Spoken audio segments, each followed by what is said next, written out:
Okay, friends, this is Jamie from Independent Street Tarot, and we are here to talk about this full moon in Scorpio, which is happening today.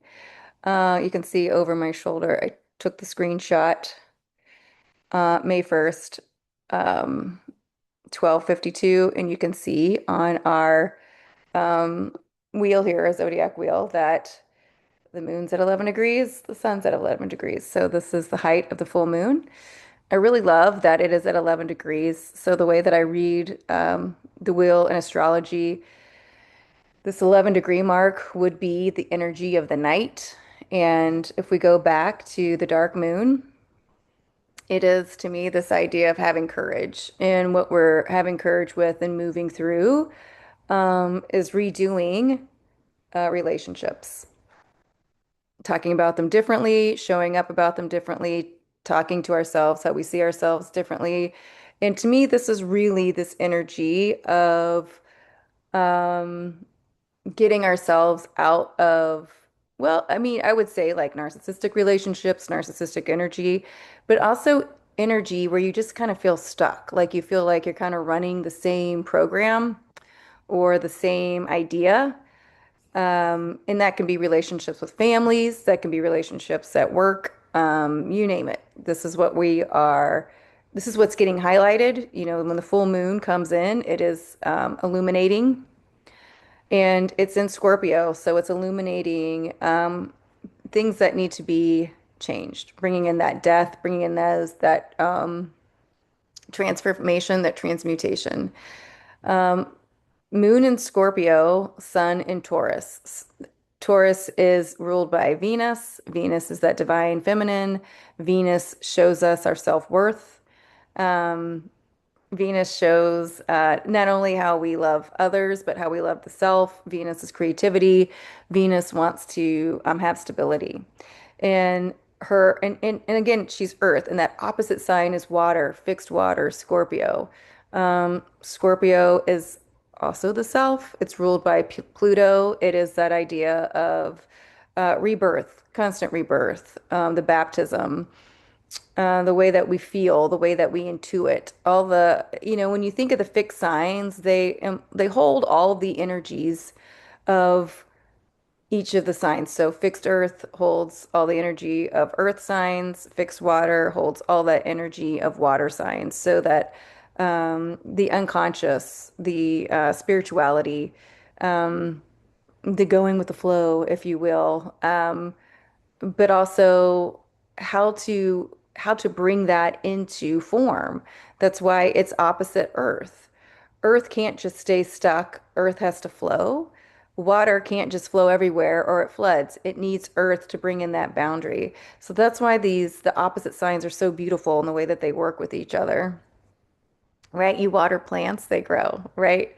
Um, so getting into this full moon, the reason that I think it is really bringing in this transformation to the way that we see relationships and working with the theme of relationship is because the moon right here is squaring Juno. And Juno is one, or no, sorry, 2 degrees away from Pluto. Juno is in Aquarius. I do believe we are in this age of Aquarius. Pluto rules Scorpio. Okay. And so to me, it's interesting that the moon is only squaring Juno. I mean, I guess it's in a matter of degrees. I would figure that she would also be squaring Pluto. But Juno does represent relationships. Juno is time, how we organize time. And so the way that we see ourselves and the time that we give relationships is changing. And it's the idea of being okay with that. Scorpio, understanding that change, understanding that what was there is being transformed. Okay. Pluto represents death, right? And so we are seeing now it's being highlighted. Okay, how we don't want to be in these old kind of relationships anymore, how that fear of repeating that relationship or the fear that other relationships are never going to get to where you want them to be, right? And it doesn't necessarily mean, again, romantic relationships. It also can be interpersonal relationships, or the relationships you have within your family, wanting them to become better. So this idea of the moon, this is okay, the moon, this is so hard. The moon squaring Pluto. I'm just going to say squaring Pluto and Juno. And then we have the sun, right? Who are the opposite with? The sun is also squaring Pluto. And I think this is really interesting because you are working with energies of fixed signs. And we always say when these fixed signs change, when these temples fall, right, and they have to be rebuilt, that is when we know society is changing. That's when we know collective consciousness is changing. So the fact that the sun in Taurus, Taurus ruled by Venus, our self-worth, how we put ourselves out there, how we put ourselves in relationship, is squaring Pluto. It's saying, hey, and I'm saying ladies, but I'm just also saying the idea of that feminine energy. Okay, you got to transmute this. You got to transform this. This isn't this. You showing up is different now. You understand your self-worth. Okay, you understand your value. You understand how important it is to have space to be to manifest. Right? We think of earth signs also. I mean, we all think of all signs as manifestation, but earth signs as well as manifestation. If you think of pentacles. You you need that time to plant your garden. You need that time for things to happen, right? The magic, bringing in Scorpio. You've got to water those seeds. And a lot of times when we are bogged down in certain relationships, we don't give ourselves that time. We don't give ourselves that self-worth. We don't give ourselves that space that is so important for that feminine energy, whether you're man or woman, to have in order to cultivate answers, right? In order to cultivate renewal. Okay. And all of this is changing with this full moon. And it is starting a new conversation in this because Venus rules Taurus. And where is Venus right now? She's right here. She's at 8 degrees of Gemini. Gemini is ruled by Mercury. Gemini is all about communication. And where is Mercury? Mercury is conjunct Chiron in Aries and conjunct Eris in Aries. Aries is that I am presence. Aries knows who he is. Aries is also this idea of that divine warrior, or the divine masculine, the spiritual warrior.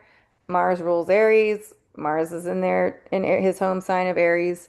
And that spiritual warrior understands empathy. It understands emotional intelligence, right? It is bringing in moving forward with intention, just not moving forward for the sake of moving forward. It's not slashing and burning just for the sake of slashing and burning. There has to be some sort of intention now. Mars understands, Aries understands. Um, Venus uh, is having this conversation um, in Gemini. Um, in Gemini, Mercury is having this conversation with Chiron. So the idea, those things that in ourselves that we used to think that were wounds are being healed. Eris is bringing in that discord. Mercury is talking to both of them. Okay, we can move forward. Those things that you thought were your weaknesses are actually your strengths. Those things that you thought were your weaknesses or will never be healed are actually healing. Okay, because the way that you see yourself, the way that you think about yourself, is changing. The way that you see yourself in relationship. How do I do this? Moon, moon squaring Juno is changing. We're in this age of Aquarius, and we have Pluto and Juno in conjunction, starting this new conversation about relationship, how we show up in relationship, how we are in relationship to ourselves. That sun in Taurus really is highlighting, okay, where we are now, right? 11 degrees, night energy, being loyal to this new idea that we're having courage to change. We're having courage to start a new conversation and to keep it going. Uranus at 0 degrees of Gemini. Uranus rules Aquarius. Uranus is bringing in the rebellion, the revolution. Okay, we're going to be talking about things differently, especially about ourselves and how we see ourselves in community, right? Moving forward. So this moon in Scorpio to me is really highlighting the ways that we are changing, the ways that we have to confront these fears of how we see ourselves in relation with others, how we see our relation with ourselves.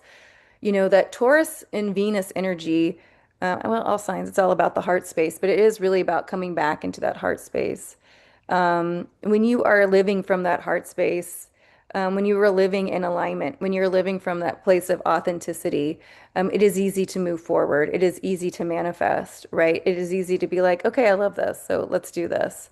But it comes from that space of putting yourself first, from feeling for feeling safe. You know that you're creating from a good space. Know you're creating from um, when you create from a space of love and joy, that's what radiates, right?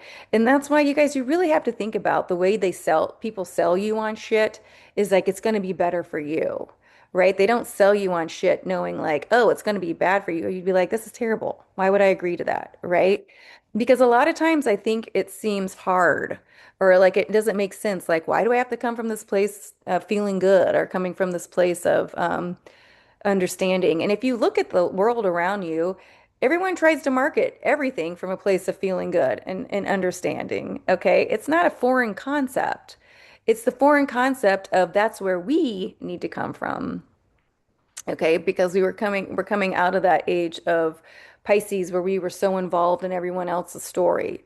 And we're coming into this age of Aquarius where it really is about our story, right? Ourselves first, and then the community, how we work within that. So all these planets in Aries changing our story, right? That I am presence, who we are. Mars in Aries coming from a place of also self-worth, a place of courage, a place of emotional intelligence, right? A place of intention, right? And we were supposed to learn those things in the age of Pisces, but we just didn't get there. In the way that we're starting to like speed things up. First, we have this new energy coming in of the age of Aquarius, but also I think this is the energy also coming in with this full moon in Scorpio. It's really highlighting the places that are just dead. DEAD, dead. Let them be dead. Let them transmute. Let them transform. Okay. Especially how we see ourselves in relationship, not only with ourselves, but the other. Start this new conversation. The places where you feel scared, that's the place where you have this conversation. I had a client this week, and she was saying she feels like she wants to be in a new relationship or not in the same relationship for other reasons. But then she said, but maybe it's, like, I mean, do I want to be alone? And let me tell you something, guys. If the shrug comes in with a question, that is the part you need to speak to. Because we should all feel okay being by ourselves. You should be happy to be by yourself. You should feel in love with yourself so much that you are great by yourself. You have a great time with yourself. You never actually feel alone. You never actually feel lonely. You feel held by the universe. You feel held by your decisions. You feel held by showing up to places, right? That energy we were looking for to be reflecting it back from the other is actually inside of us. And then when you get into that place and you feel good, and you have that peace, right? That's when you can start bringing in a partner. That's when you can start bringing in friend groups. That's when you can start bringing in different ways of sharing your energy because you understand boundaries. Like we understand boundaries now. We understand the importance of having our space, our time in the garden, right? In Taurus. We understand how important it is to have things turn over. We understand the importance of having dreams. We understand the importance of that spirituality that sometimes we can't quite name, but we can move with, right? In Scorpio, going back to the water, going back to understanding that baptism, letting things go, and then that rebirth, that transformation, the importance of death, the importance of transmutation. Did I say that? Did I say transformation or transmutation? But the importance of that, and having that new conversation. In order to be new, we have to let all that old die. We have to let this new energy come in. Still, one, two, three, four, five, six planets in Aries, that new energy coming in. Pluto that rules Scorpio, holding court in Aquarius, bringing in this new energy of Aquarius. It's going to go retrograde in 9 days. We're going to take time. We're going to take our time going back over these first 5 degrees. Juno in Aquarius, helping bring in this energy of Aquarius because it is this new idea of relationship, of the self first and then the other. Okay, friends, I'm going to leave it at that. One little last looky poo if you guys want to see. Oh, wait, there is something else I want to say. Oh, sorry, always. The North Node in Virgo is exact with White Moon Selene. White Moon Selene understands her intuition. Okay, North, or sorry, not North Node, South Node in Virgo is conjunct um, White Moon Selene.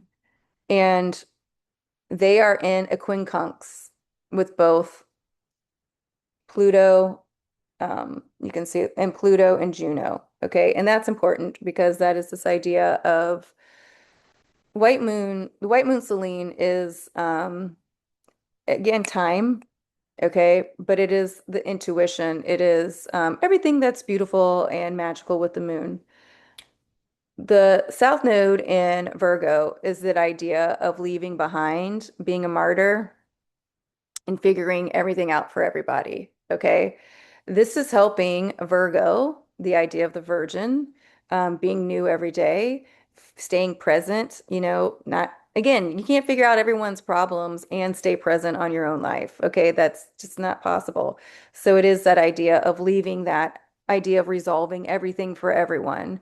Um, what time is it right now? How are you manifesting right now? How are you being present in your schedule, right? South Node in Virgo is allowing us to get back to that energy, getting back to being present for ourselves. I always say, getting Virgo off the cross. Stop being the martyr, okay? Stop figuring everything out, your mind constantly spinning. It's in a quincunx with Pluto and Juno. So Juno, who rules all of time and space, who rules relationships, okay, is having this conversation with White Moon Selene and um, that lunar south node. Pluto is transforming and transmuting and bringing a death to that old way of being. How it looks right now, we're not sure how it's going to present itself moving forward. It's just important to know that it's happening. And I say we're not sure how that looks because it's going to be individual to each of you. All right. Because again, Aquarius is about the individual first and then the collective. So, how you rethink your time, how you put in a boundary so you're not constantly martyring yourself is going to be different how someone else does that, right? And it might work for like that 2 weeks, 3 weeks, 2 years. It doesn't matter. And then it may change.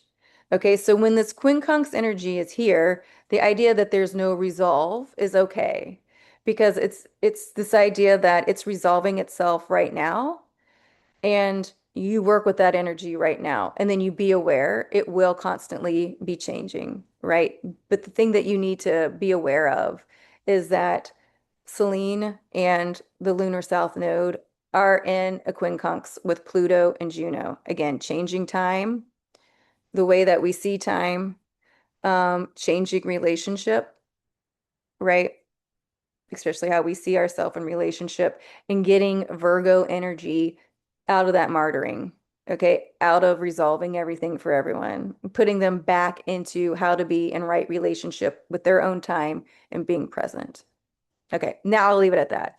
All right, friends. I hope you guys have a great weekend. I hope you enjoy this full moon. She seems, she's not, she's she's not, she's serious. Okay, she's serious. The minute I woke up, I knew exactly what I had to do today in order to get into ritual, in order to start these endings, because you know that full moon brings in endings and beginnings. It's the same time. It's when we are most psychic.